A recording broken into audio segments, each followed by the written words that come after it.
Merci à vous deux, merci Nicolas et Estelle. Un mot au préalable pour vraiment vous remercier chaleureusement. C'est toujours un plaisir de venir à Aix, surtout dans ce bel écrin que je découvre. J'avais été invité par la FSP pour le congrès, je crois que c'était en 2015, mais c'était il me semble dans une autre salle, on n'était pas dans un endroit aussi historique. Merci beaucoup, merci à Nicolas pour avoir eu l'audace, je dirais, d'inviter un historien qui travaille sur l'Europe, les institutions, l'économie, qui sont trois mots tabous en histoire. Mais bon, toi, tu as l'habitude des domaines aussi qui font parfois l'objet d'opprobre et qui ont été profondément renouvelés par tes recherches, l'histoire des relations internationales, l'histoire diplomatique, à laquelle aussi je contribue plus modestement.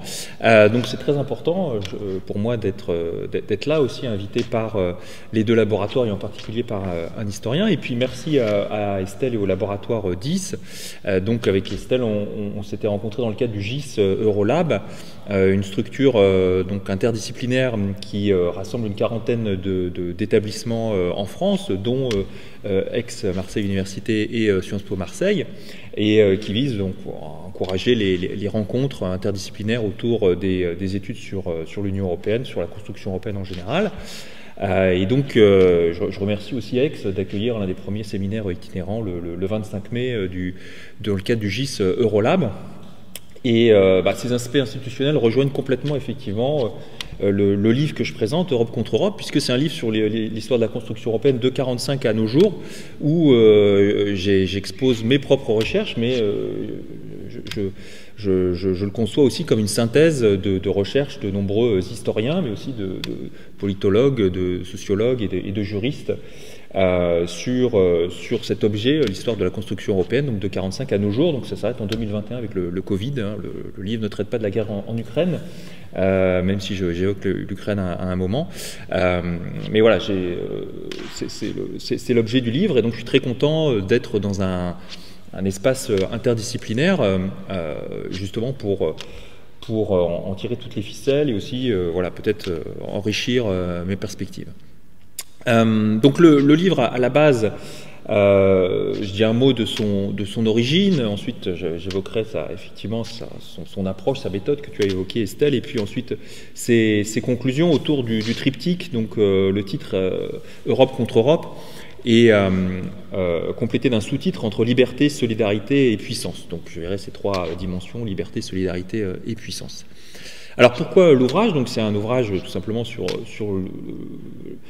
l'Union européenne et au-delà la manière dont les Européens ont cherché à organiser leur continent de manière originale, puisque sur un plan historique, sur un plan géographique, l'Union européenne, et puis au-delà les différentes formes de construction européenne, le Conseil de l'Europe, l'ACK, c'est quelque chose d'assez original dans le monde et dans l'histoire.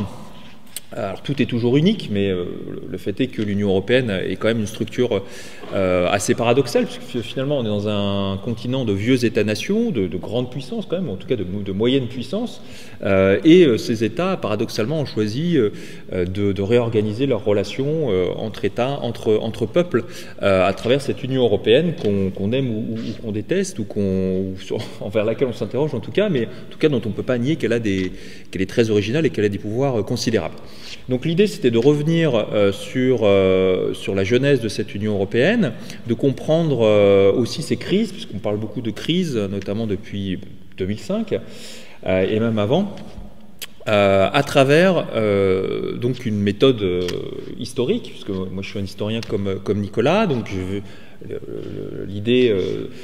nous, en tant qu'historiens qu'on a, c'est de prendre un problème ancien pour essayer de le revisiter et puis de compléter avec des archives la connaissance qu'on peut avoir des rapports de force de l'époque, puisque dans les archives, souvent, on obtient des renseignements supplémentaires par rapport au discours, évidemment, des acteurs en place. Et en même temps, nos problématiques ont une résonance très contemporaine, ce qui m'a amené à aller jusqu'à aujourd'hui. Alors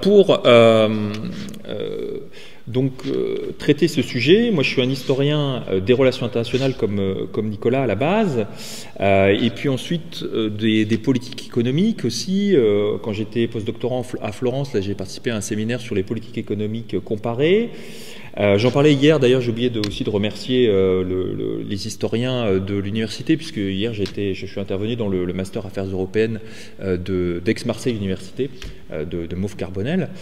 Et donc j'expliquais aussi un petit peu la genèse de l'ouvrage à la suite des questions d'étudiants. Et finalement, c'est une espèce de reconstitution a posteriori. Mais quand j'étais à Florence, j'ai assisté à des séminaires d'histoire des politiques économiques comparées qui m'ont beaucoup intéressé, mais où il n'y avait pas du tout de dimension européenne. Et donc là, je pense que ce livre, c'était une volonté de dépasser des barrières disciplinaires et aussi des barrières thématiques entre l'histoire des relations internationales, l'histoire économique, l'histoire des politiques comparées et puis les études européennes en général. Donc donc c'est une étude à la fois personnelle où je parle de mes recherches. Moi j'ai travaillé pas mal sur l'histoire de la construction européenne depuis les années 50, en particulier sur l'histoire de la politique de la concurrence. C'est pour ça que je suis très heureux d'avoir Claire Monguachon ici. Ensuite j'ai travaillé sur d'autres domaines, un peu sur l'histoire de la politique de l'environnement, sur les politiques macroéconomiques, un petit peu les politiques monétaires, mais c'est aussi un ouvrage de synthèse. Je m'appuie sur énormément de littérature, sur des domaines que j'ai peu travaillé, les politiques monétaires par exemple, politique agricole, sociale, etc. Et donc j'ai ramassé une masse d'archives, des archives dans 8 pays, de littérature dans plusieurs disciplines, sur un grand nombre de politiques publiques, à laquelle j'ai cherché à donner du sens. Et au lieu donc j'avais le choix entre faire une histoire chronologique, bon, il y a une dimension chronologique dans l'ouvrage, mais j'ai trouvé que c'était un peu insatisfaisant, puisque finalement il y a déjà des bons manuels qui existent sur l'histoire de la construction européenne. Donc faire un manuel d'histoire économique de la construction européenne, ça apporterait des choses, mais ce ne serait pas forcément très stimulant. Alors après j'avais eu le choix aussi de découper par politique publique, mais bon, on en a parlé avec Estelle tout à l'heure. Dans chaque politique publique, il y a plusieurs dimensions.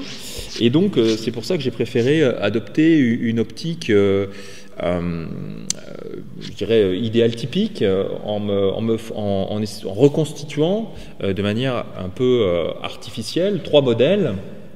L'Europe libérale, c'est l'adjectif liberté, l'Europe sociale et environnementale, donc c'est l'adjectif solidarité dans le sous-titre, et puis l'Europe puissance.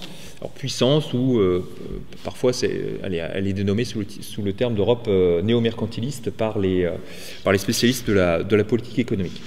Donc l'idée c'était de montrer que la construction européenne, mais même au-delà de toutes les politiques économiques et sociales, relève finalement d'une lutte ou aussi d'une convergence entre 3 types d'approches de la politique économique. Lorsqu'on cherche à maximiser, je dirais, le bien public, on a le choix entre une approche de marché, voilà, l'approche libérale, l'approche sociale. Donc là je pense que le couple est assez clair. D'un côté on cherche à libérer les forces du marché pour créer de la croissance, d'un autre côté on cherche au contraire à les apprivoiser, à les compenser pour s'adresser aux conséquences négatives de la logique de marché, ou ce qu'on appelle les externalités négatives, donc les inégalités, la pollution. Donc là il y a un couple assez clair, hein, plus ou moins de marché, plus ou moins de social. Mais en fait, quand on étudie les archives des acteurs économiques, et là on a Fabien Bertolotti, là, que je remercie aussi de participer au séminaire qui a travaillé sur le port de Marseille, quand on voit les archives des acteurs économiques, on s'aperçoit que bien souvent ils ne sont pas forcément favorables à plus de marché. Ils veulent au contraire plus de protection, des aides, des monopoles. Et donc du coup, on voit bien que le dualisme pour ou contre le marché souffre d'aporie, et on est obligé de trouver une troisième catégorie. Donc c'est ce que les spécialistes des politiques publiques appellent le néo-mercantilisme, c'est-à-dire ce sont des politiques publiques qui visent à favoriser les producteurs avec des aides d'État, avec des protections douanières,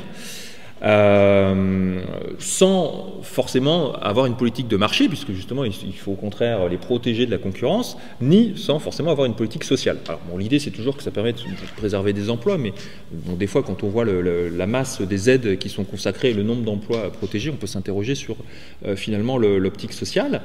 Donc vous voyez, on a une troisième dimension.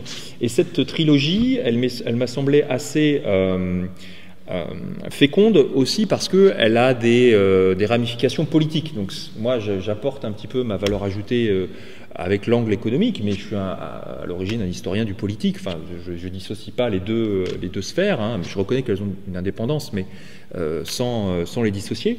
Donc la liberté, évidemment, dans le cadre de l'Europe, par exemple, l'Europe libérale, c'est un projet à la fois politique et économique. Économique, on supprime les barrières douanières pour relancer la croissance, et en même temps pour créer de l'interdépendance, pour éviter les conflits. C'est l'idée libérale, à la fois politique et économique, qui apparaît de manière très claire dans les motivations des acteurs, à la fois publics et dans les archives.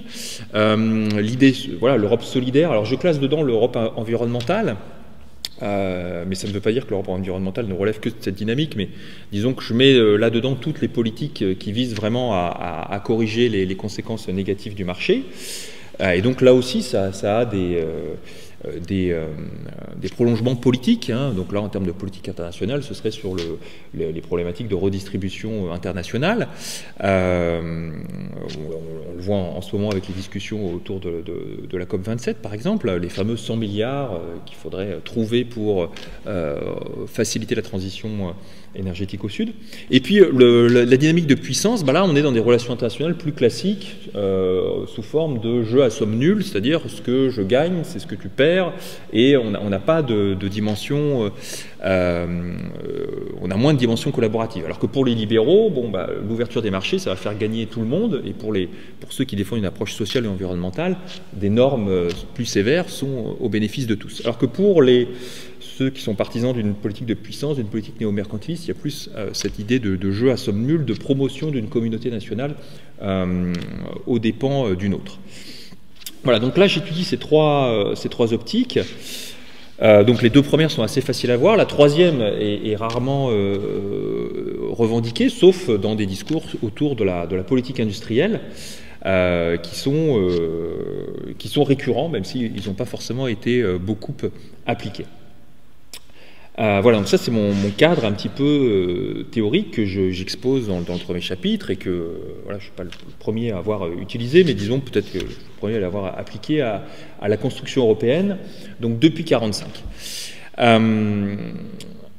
Alors concrètement, comment est-ce que ça se traduit? Europe libérale, Europe sociale, Europe puissance. Alors déjà le plan du livre est quand même en partie historique parce que je dirais qu'il y a une première période de 45 à 92, hein, la période qui est marquée déjà par la guerre froide, 47-92, et aussi sur le plan académique qui est marqué par beaucoup d'études historiques. Donc là c'est un peu la période où j'apporte mes recherches en archives, celles de mes collègues, et puis après il y a une autre période, 92 jusqu'à 2021, là c'est la dernière partie, où là je m'appuie sur la littérature secondaire. C'est une période que j'ai peu recherchée par moi-même. J'ai fait un petit peu de recherche sur les années 90 sur l'histoire de la politique de la concurrence à la Commission européenne, mais à part ça c'est plus une période que je revisite à travers ce prisme à partir d'études de collègues. C'est un ouvrage à la fois de recherche et de synthèse. Alors, donc quelques illustrations peut-être pour montrer comment cette trilogie peut s'incarner, Europe libérale, Europe solidaire et Europe puissance. Alors l'Europe libérale, donc je l'ai dit, c'est quelque chose qui est la dimension majoritaire, déjà il faut le dire, hein, la dimension prépondérante dans la construction européenne, peut-être dans la coopération internationale aussi. Elle est liée donc à cette interpénétration entre libéralisme politique, libéralisme économique, wilsonisme, on disait, quand j'ai présenté l'ouvrage à Princeton, j'ai parlé de wilsonisme, mais en fait Wilson, j'ai appris, n'est plus est une persona non grata maintenant même à Princeton, parce qu'en fait il avait défendu une politique de ségrégation raciale qui même à l'époque était très, très radicale lorsqu'il était président de Princeton et président des États-Unis, ce que je ne savais pas. Bon, mais si on prend le wilsonisme sur le plan des relations internationales, c'est ça en fait, c'est qu'on promeut le libre-échange au bénéfice de la croissance économique, mais aussi au bénéfice de l'interpénétration et de la paix. Et ça, c'est une idée assez ancienne, puisqu'on la retrouve chez Keynes. Vous savez que l'économiste Keynes, qui était un libéral, mais pas un libéral extrême, alors je reviens aussi dans l'ouvrage sur ces trois catégories et sur leur dimension extrême, c'est-à-dire qu'on peut être libéral modéré, on peut être aussi ultra-libéral ou néolibéral, et donc là je fais un sort aussi à l'impact de l'ordolibéralisme aussi, et de la partie, disons la dérive néolibérale, ultralibérale, notamment pendant la crise de l'euro, idem sur le plan social, et puis sur le plan néo-mercantiliste. Alors dans le chapitre théorique sur le néo-mercantilisme, pour le définir de manière radicale, pour bien faire comprendre ce que c'est que le néo-mercantilisme, je donne comme exemple d'État néo-mercantiliste extrême l'Allemagne nationale-socialiste. Vous avez un pays qui est capitaliste.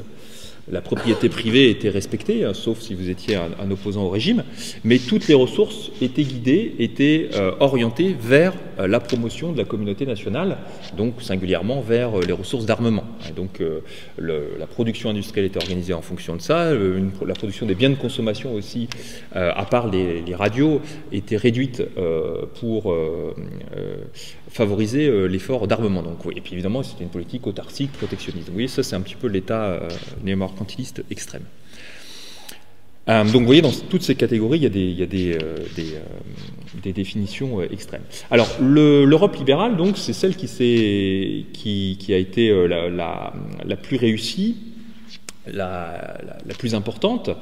Alors d'abord parce que c'est une idée ancienne, hein, je le disais, j'ai retrouvé un texte de Keynes qui est très connu, c'est les conséquences économiques de la paix de Keynes, hein, donc l'ouvrage de 1919, très connu sur sa critique des réparations, mais si on lit vraiment l'ouvrage jusqu'au bout, on voit qu'à la fin, Keynes proposait sa solution. Alors sa solution, c'était pas uniquement la fin des réparations, c'est ce qu'on disait toujours, mais en fait, non, Keynes avait une vision globale, donc sa recette, c'était pas de réparation,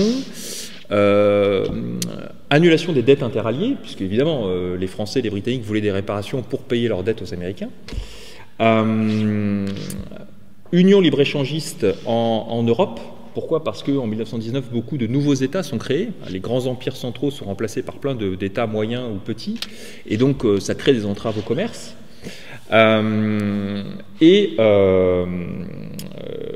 L'idéal, disait Keynes, serait que ce soit complété par un prêt américain. Et finalement, c'est ce qui s'est passé après 1945, c'est-à-dire qu'on n'a pas demandé ou très peu de réparation à l'Allemagne. Les Américains ont annulé une partie des dettes interalliées et ont accordé le plan Marshall en échange d'une ouverture des marchés européens les uns envers les autres. Et donc c'est pour ça que je commence avec la première forme de construction européenne qui était le plan Marshall, puisque en 1947, quand les Américains accordent le plan Marshall, ils demandent aux Européens des concessions. Alors la concession la plus connue, c'est d'ouvrir le marché européen aux produits américains, mais ça, je dirais, c'est normal, hein, dans toute l'histoire des relations internationales. Lorsqu'un État prête de l'argent à un autre, il demande toujours des concessions, c'est jamais désintéressé. Mais les Américains demandent aussi aux Européens d'ouvrir progressivement leur marché les uns envers les autres. L'idée étant qu'il faut éviter des reconstructions sur une base strictement nationale. Alors, il faut remettre dans le contexte de l'époque, on est dans un contexte très très protectionniste, donc ouvrir les marchés les uns envers les autres, ça voulait dire déjà trouver un moyen pour régler les transactions financières, c'est-à-dire parce que même si vous aviez de l'argent, vous ne pouviez pas acheter des produits étrangers puisque les transactions n'étaient pas libres. Et donc, vous voyez, les débuts de la construction européenne, finalement, ça se fait autour d'une Europe du libéralisme et d'un libéralisme modéré. Hein. Quand on parle de Keynes, c'est quelqu'un qui a théorisé l'intervention de l'État en économie capitaliste. Et ça se fait à la faveur de la guerre froide, finalement, et de la pression américaine. Donc l'idée européenne était déjà présente, hein, elle était discutée dans les années 20, était discutée encore après-guerre, mais il a fallu quand même un état de pauvreté, de dépendance envers les Américains et de perception aussi d'un danger soviétique pour faire émerger cette construction européenne. Alors, la construction européenne aurait pu s'arrêter là, puisque le plan Marshall s'est interrompu en 1952. Pourtant, elle s'est et on aurait très bien pu envisager, c'est ce que beaucoup d'acteurs de l'époque ont envisagé, de passer maintenant à une libéralisation commerciale au niveau mondial, avec le GATT, ou qui maintenant s'appelle l'OMC. C'est-à-dire que bon, maintenant qu'on avait réglé la période de la reconstruction, les États allaient pouvoir revenir sur le marché international, on n'avait plus besoin forcément d'accords, particulièrement d'accords européens. C'était la vision, par exemple, de Ludwig Erhard, qui était ministre de l'économie allemand, très libéral. Bon, finalement, on a pris une voie européenne pour diverses raisons. Des raisons politiques, le poids des européistes, la réconciliation franco-allemande, bon, un certain nombre d'éléments, la guerre froide aussi, et aussi pour des raisons économiques. L'idée, c'était qu'on a créé un marché, mais un marché régulé. Avec donc le traité de Rome qui crée notre Union européenne en 1957, enfin à l'époque c'était la Communauté économique européenne, et certains des articles, notamment en politique de la concurrence, sont toujours les mêmes. Donc encore aujourd'hui, la politique européenne est fondée sur des articles qui datent du traité de Rome de 1957. Et ce traité de Rome, donc, il crée un marché régulé où on libéralise et en même temps on harmonise une partie des régulations.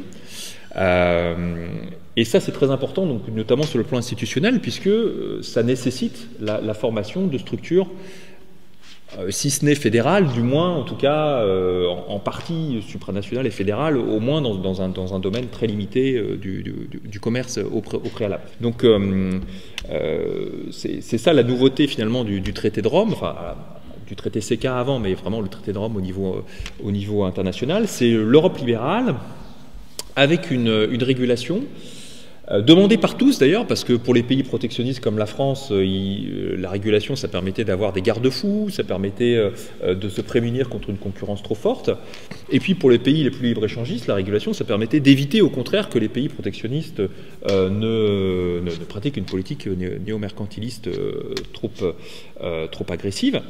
Et donc la conséquence institutionnelle, c'était que pour faire appliquer ces accords, cette régulation assez forte, on devait au bout d'un moment créer des institutions relativement fortes. Ça ne veut pas dire qu'il y a eu un saut fédéral, mais en tout cas, voilà, on était obligé, on a créé la commission, la cour, alors, qui date de 1952, mais qui ont ensuite été renforcées par le traité de Rome.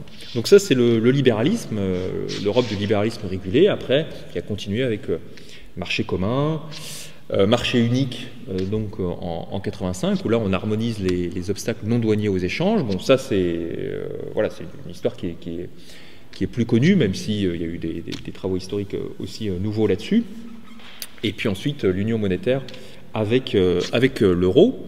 Alors là, je dirais que ce qui est nouveau dans mon travail, c'est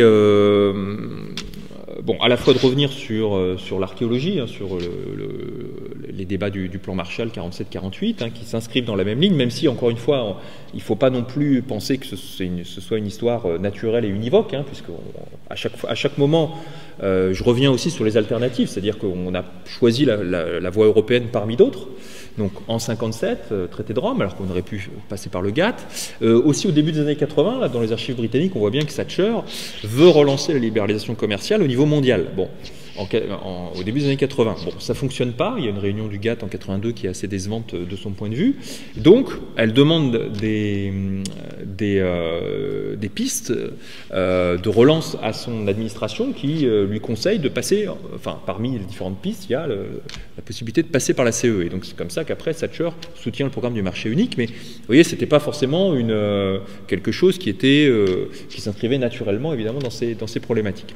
Et du côté français, voilà, on a tenté aussi plusieurs voies avant de se rallier au marché unique. Donc voilà, je pense que dans le livre, je ne suis pas le seul à le faire, mais j'essaie de bien montrer qu'à chaque fois, l'Europe a été choisie parmi d'autres solutions qui étaient envisagées. L'autre élément, c'est de montrer qu'on a quand même des modèles de long terme qui émergent. Bon, là, le marché régulé, mais on a aussi la zone de libre-échange. La zone de libre-échange, ça consiste à ouvrir les marchés sans se préoccuper de l'harmonisation des législations, de la création d'un droit fédéral. Et ça, c'est un modèle ancien. Les Britanniques l'ont promu en même temps que le traité de Rome. Bon, finalement, ça ne s'est pas fait, mais ils l'ont promu aussi à plusieurs reprises. Et une des problématiques du Brexit, depuis 2007, c'est de savoir si la zone de libre-échange ne va pas revenir par la petite ou par la grande porte. Donc par la grande porte, ce serait en créant une espèce de zone de libre-échange autour de l'Union européenne. Donc ça, c'est pas à l'ordre du jour, mais ça a été l'ordre du jour à un moment dans les années 90, ça s'appelait l'espace économique européen. Donc c'est toujours l'idée du livre, voilà, c'est de montrer aussi qu'il y a eu une Europe des possibles, hein, qui ne s'est pas réalisée, mais qui reste quand même dans les tablettes. Et l'autre possibilité, c'est que la zone de libre-échange revienne par la petite porte, c'est-à-dire par le protocole nord-irlandais. C'est-à-dire que si on a des produits qui rentrent avec des normes différentes de celles du marché unique par l'Irlande du Nord en Irlande, et donc du coup dans le marché unique, ça risque de créer un problème d'homogénéité au sens du marché unique, et ça peut potentiellement le subvertir. Donc bon, voilà, ça c'est juste des pistes que je dépose, que je pose dans le livre. Donc je ne fais pas une histoire du Brexit, mais j'essaie de montrer dans le livre dans quelle mesure ça s'inscrit dans des dynamiques historiques à la fois bien connues, identitaires, politiques, sur le rapport particulier des Britanniques à la construction européenne. Évidemment, les Britanniques sont sortis de la guerre en étant vainqueurs, extraordinairement prestigieux, jamais envahis, on est résisté tout seul face à Hitler entre juin 40 et juin 41. Donc voilà, ça c'est bien connu, ils n'avaient pas du tout le même rapport à la construction européenne que nous, mais de montrer qu'aussi sur le plan économique, il y a eu une certaine appétence britannique historique pour ce projet de zone de libre-échange européenne, et c'est un projet qui a aussi beaucoup de partisans en Europe continentale et qui pourrait très bien revenir. Donc ça c'est un premier point. Oui, sur les aspects monétaires, je montre qu'il y avait les différents types d'unions monétaires qui ont été en débat. Bon, là, je suis pas le seul. Et puis, voilà, je contribue à l'histoire avec Claire de la politique de la concurrence. Enfin, ça, on peut revenir plus en détail si vous avez des questions sur ça. Voilà, donc ça, c'est l'Europe libérale, hein, voire ultralibérale, hein, évidemment. Après, il y a toute la crise de l'euro, les controverses sur la directive Bolkestein, tout ça. Là, je me fonde sur la littérature secondaire. C'est pas moi qui ai travaillé sur ça, mais je pose la question aussi, évidemment. Mais l'idée du livre, c'est de montrer qu'il y a une Europe, effectivement, libérale dominante, avec des éléments ou des dérives ultralibérales, mais qu'elle n'est pas univoque, parce qu'on a aussi le libéralisme régulé classique, et puis on a les deux autres dimensions, donc l'Europe solidaire et l'Europe puissance.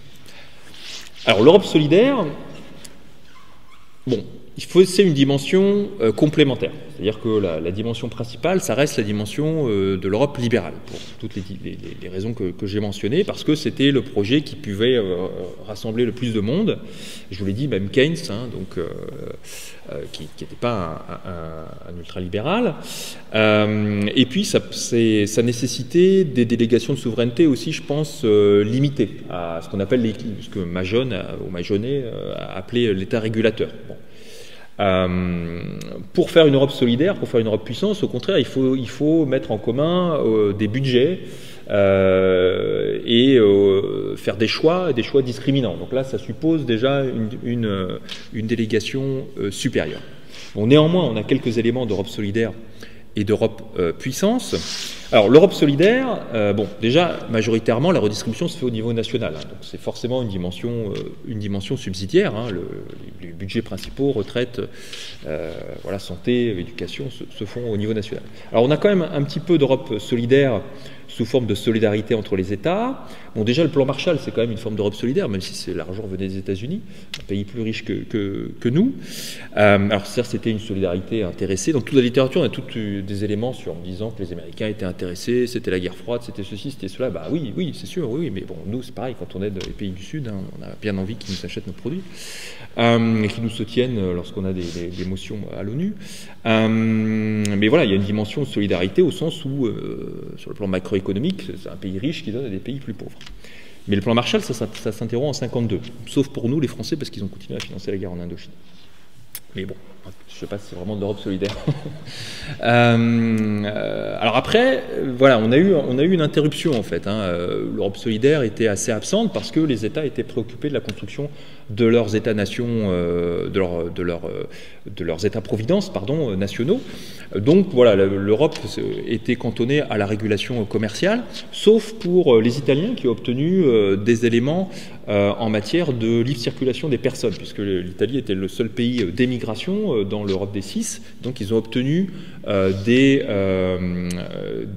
accords qui, par la suite, se sont révélés très importants pour tout le monde sur ce qu'on appelle aujourd'hui la portabilité des droits, quoi. Le fait qu'un ouvrier italien allant travailler en France, en Allemagne ou en Belgique puisse bénéficier de la sécurité sociale avec sa famille, aux mêmes conditions qu'un Français, et lorsqu'il revenait en Italie, puisse bénéficier de la retraite. Donc, au départ, c'était voilà, une demande italienne qui concernait essentiellement des travailleurs italiens. En même temps, on sait que ça concerne évidemment beaucoup plus de monde. Donc voilà, l'Europe solidaire, c'était assez ponctuel. Après, dans les années 70, il y a eu un petit peu plus de développement à la faveur de la jurisprudence sur l'égalité homme-femme.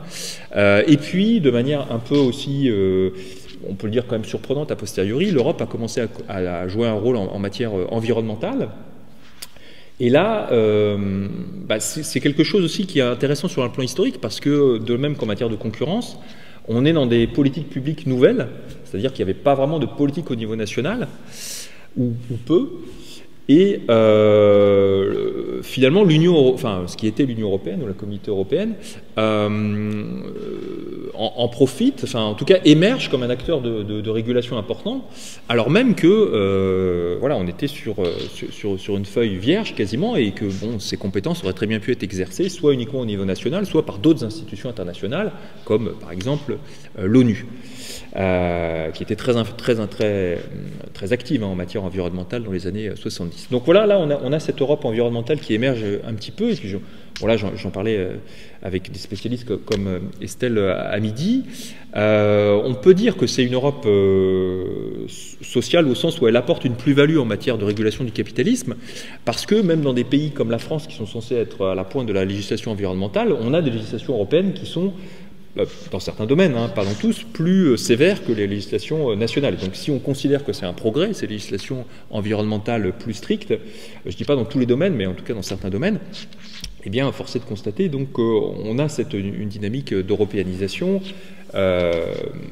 progressiste dans certains domaines. De voir les condamnations multiples de la France en matière de chasse, ou je crois que c'était aussi le contrôle technique pour les motos récemment. Enfin, voilà, même un pays comme la France qui se considère comme à la pointe de l'état social et environnemental a sans doute aussi bénéficié de certaines législations européennes plus progressistes. Mais c'est vrai que dans ce domaine, l'Europe solidaire, c'est surtout d'autres pays qui ont profité de la politique de cohésion qui a mis en place à partir des années 70-80, donc les pays d'Europe du Sud, puis les pays d'Europe centrale et orientale, même si nos territoires périphériques, ce qu'on appelle les régions ultra-périphériques ou les dom-tom, en profitent également. Et ça, c'est pas négligeable en termes d'impact. Certains historiens ont comparé ça au plan Marshall pour les pays concernés. Et c'est la seule fois où je parle de l'Ukraine dans le livre, c'est pour comparer l'Ukraine et la Pologne. Là, je tire ça d'un historien autrichien qui s'appelle Philippe Terre.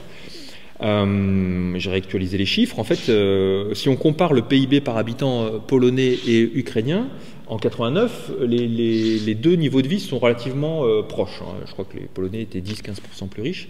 Et aujourd'hui, enfin plutôt en 2019, qui étaient les dernières statistiques fiables que j'avais trouvées à l'époque du livre, et puis de toute façon c'était avant le conflit évidemment en Ukraine, l'Ukraine était 3-4 fois moins riche que la Pologne en termes de PIB par habitant. Donc ça, c'est lié à l'Europe libérale, l'intégration de la Pologne dans un grand marché, qui a favorisé les investissements directs étrangers, mais c'est aussi lié à des transferts importants au titre de la politique de la cohésion, au titre de la politique agricole commune, donc qui sont bien des transferts solidaires, puisque au sens où c'est un transfert des plus riches vers les plus pauvres. Alors on peut critiquer. Là, je co-dirige un manuel qui s'appelle Reinventing Europe, qui va paraître en février sur l'histoire de la construction européenne. Et voilà, pour la première fois, on a un chapitre qui est consacré à l'Europe centrale et orientale. Et c'est vrai que les collègues sont un peu pessimistes. On produit un chapitre assez grisé, en fait. C'est vrai qu'il y a voilà, on sent bien qu'il y a une frustration aussi, puisque d'un côté, effectivement, il y a une élévation du niveau de vie, une intégration dans l'Union européenne, dans l'OTAN, et puis d'un autre côté, voilà, il y a aussi eu des bouleversements sociaux considérables, et puis beaucoup plus d'incertitudes, et une perte aussi de souveraineté. Alors, pas au niveau, enfin il y a un gain de souveraineté par rapport à la période soviétique au niveau général, mais au niveau de la nationalité des entreprises en fait, il y a eu une perte de souveraineté avec ces investissements directs étrangers qui ont été demandés, qui ont été vraiment sollicités, mais qui voilà, aboutissent aussi peut-être à un excès inverse. Bon, mais le fait est que voilà, sur le plan purement macroéconomique et social, on a des transferts des riches vers les pauvres, donc c'est pour ça que je peux parler d'Europe solidaire. Alors on me posait la question effectivement hier, c'est pour ça que c'est bien d'être avec des étudiants, on me dit oui mais pour nous les Français, bah oui c'est sûr que nous comme on est un pays plutôt plus riche que la moyenne, on en profite moins, mais et puis en plus comme on a un état social et environnemental relativement développé, on profite moins des normes européennes alors, sauf en matière environnementale, je le dis là, je pense qu'il y a des normes environnementales européennes qui sont supérieures aux normes françaises dans certains domaines, mais en matière sociale, c'est vrai que les normes européennes représentent pas forcément un gros progrès par rapport à la législation française. Mais ça peut être un filet de sécurité, puisque certains candidats à la présidentielle qui faisaient partie des favoris avaient proposé par exemple de supprimer la référence au temps de travail. Donc peut-être que finalement la directive européenne temps de travail, c'était François Fillon, qui était quand même, avant l'affaire Fillon, était quand même favori. Donc peut-être que finalement les législations européennes minimalistes peuvent servir de recours. Voilà, donc ce que le livre apporte dans ce domaine-là, c'est des petites précisions sur la bataille sur les émissions automobiles, l'essence sans plomb, et puis un projet sur lequel on est plusieurs à avoir travaillé sur la démocratisation des multinationales. C'était un grand projet de 1980 qui était d'exporter la cogestion allemande au niveau européen, en fait. Alors ça a échoué, mais ce qui est intéressant, c'est de voir toute la mobilisation que ça avait entraîné à la fois à l'ONU, au BIT, à l'OCDE et après à la CE. Donc là, c'était intéressant de voir l'apprentissage en fait des acteurs sociaux. J'avais été aux archives de la Confédération européenne des syndicats, qui au départ s'était concentré sur ces instances internationales. On s'était rendu compte que finalement, après l'adoption de codes de bonne conduite sans conséquences concrètes, elles devaient trouver une autre enceinte et se sont rabattues sur la CE, qui bénéficiait d'un droit plus directement applicable. Mais bon, elles sont arrivées trop tard, puisqu'en 80, Margaret Thatcher était déjà au pouvoir, donc de toute façon, la directive n'avait aucune chance de passer, mais elle a suscité tout un débat, une mobilisation au Parlement, y compris un lobbying des entreprises qui était tout à fait intéressant et révélateur. Donc voilà, c'est intéressant de voir que même des échecs aussi peuvent aussi être révélateurs de rapports de force et aussi de rapports de force politiques et d'une évolution d'un contexte idéologique. Et puis c'est quelque chose qui est toujours sur la table, finalement, le contrôle des multinationales. Là, en ce moment, c'est plutôt sur l'aspect taxation dans le cadre de l'accord OCDE qu'il faudrait transposer au niveau européen. Donc ça, vous voyez, ça c'est l'Europe solidaire, donc une Europe complémentaire, hein, une Europe secondaire par rapport à l'Europe du marché, et puis une Europe encore moins visible, mais qui a toujours été importante dans les débats, c'est l'Europe puissance, le fait de transformer l'Europe en Europe puissance. Alors, on peut entendre ça d'un point de vue politique, et là, ça fait penser aux revendications du général de Gaulle dans les années 60 sur l'Europe européenne. Le général de Gaulle disait, voilà, il ne faut pas faire l'Europe atlantique, l'Europe de Jean Monnet, il faut faire l'Europe européenne. Bon, ça a été un échec parce qu'évidemment, ce qu'entendaient les Français et ce que voyaient bien les partenaires, c'était de faire surtout une Europe française. C'est-à-dire que voilà, nous, on définisse les priorités et que les autres, éclairés par évidemment notre lumineuse sagesse, nous suivent aveuglément. Donc ça a échoué. Mais la tentation est toujours là, et puis bon, on le voit aujourd'hui. Alors aujourd'hui, on est moins dans l'opposition à l'Europe atlantique, depuis que la France est revenue dans le gouvernement intégré de l'OTAN, mais il y a toujours avec la guerre en Ukraine, on le voit bien, est-ce que l'Europe peut avoir une politique indépendante de l'échelle atlantique, oui ou non? Est-ce qu'il y a un désir de puissance déjà? C'est quelque chose qui reste toujours discuté. Alors il y a une traduction économique de ce débat, que là j'ai étudié un petit peu plus, qui est la politique industrielle. En fait, y a-t-il une politique industrielle européenne? Donc ça a été une revendication française depuis longtemps. Politique industrielle, notion de préférence européenne aussi, c'est-à-dire faire jouer la libre concurrence en Europe, mais avec quand même une préférence pour les produits européens plutôt que pour des produits américains ou japonais. Et ça, c'est deux projets qui ont globalement échoué.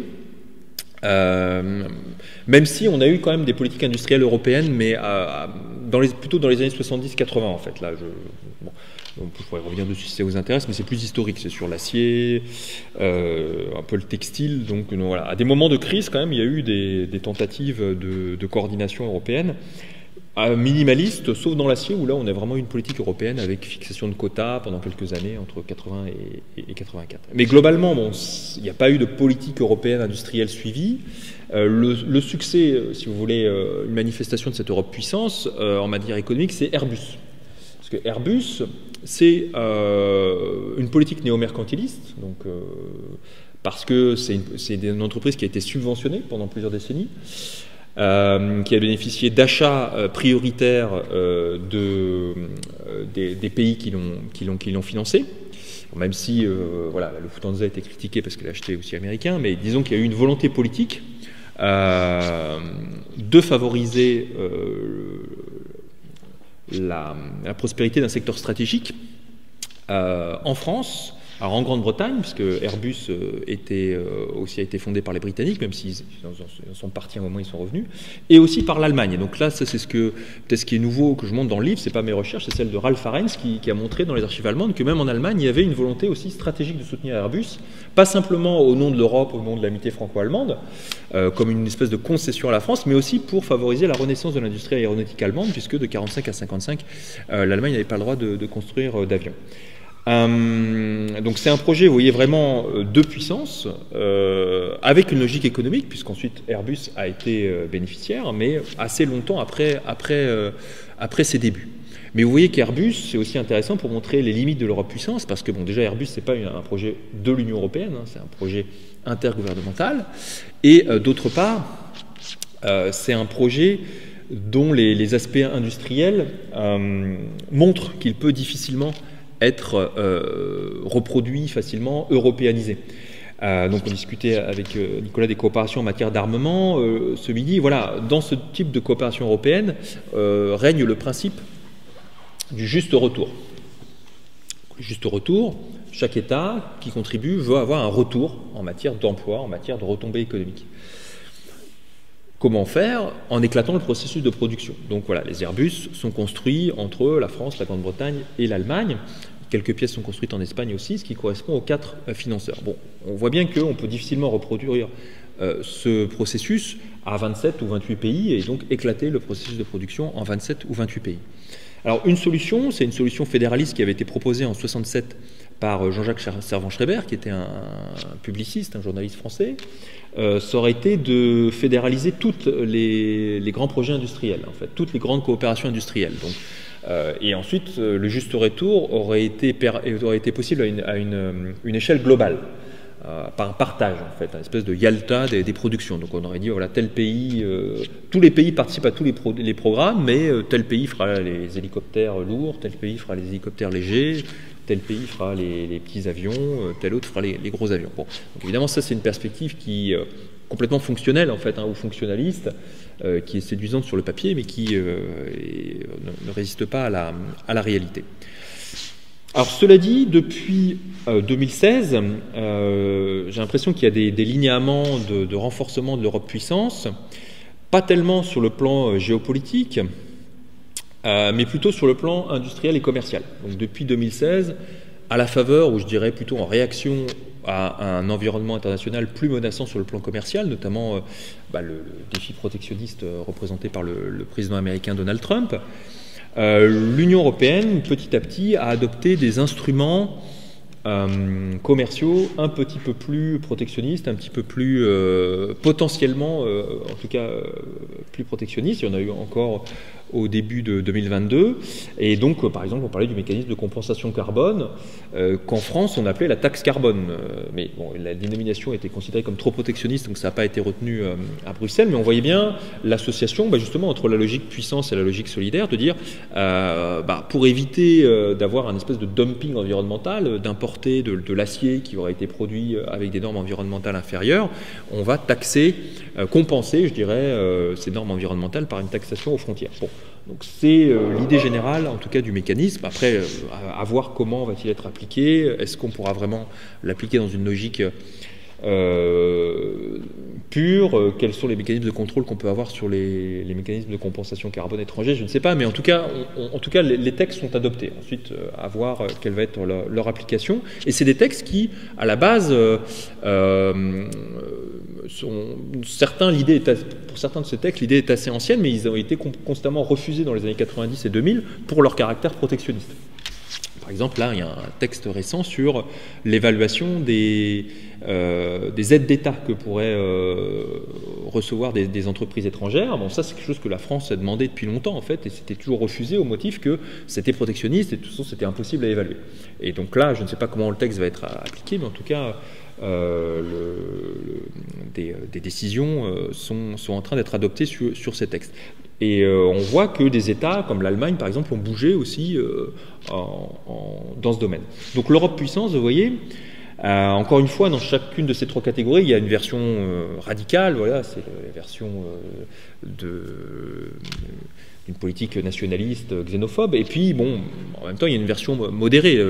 L'idée de puissance, c'est aussi l'idée, tout simplement, d'affirmation d'une identité, d'une communauté nationale. C'est quelque chose d'assez logique, hein. Je ne sais pas, défendre dans cette catégorie-là, je classe aussi les appellations d'origine contrôlée. Voilà, ça, c'est aussi une politique néo-mercantiliste où on cherche à préserver son identité. Ça n'a rien de particulièrement agressif. Donc on peut penser que du fait d'un environnement peut-être plus menaçant, cette Europe puissance n'est pas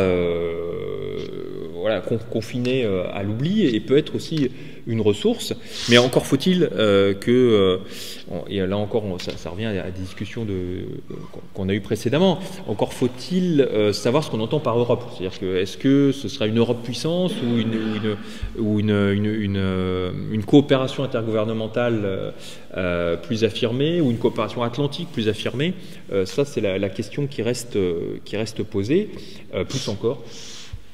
Et puis je terminerai là-dessus, plus encore à l'heure de la guerre en Ukraine, qui illustre ces thématiques, peut-être de manière les plus radicales qui soient. Voilà. Merci.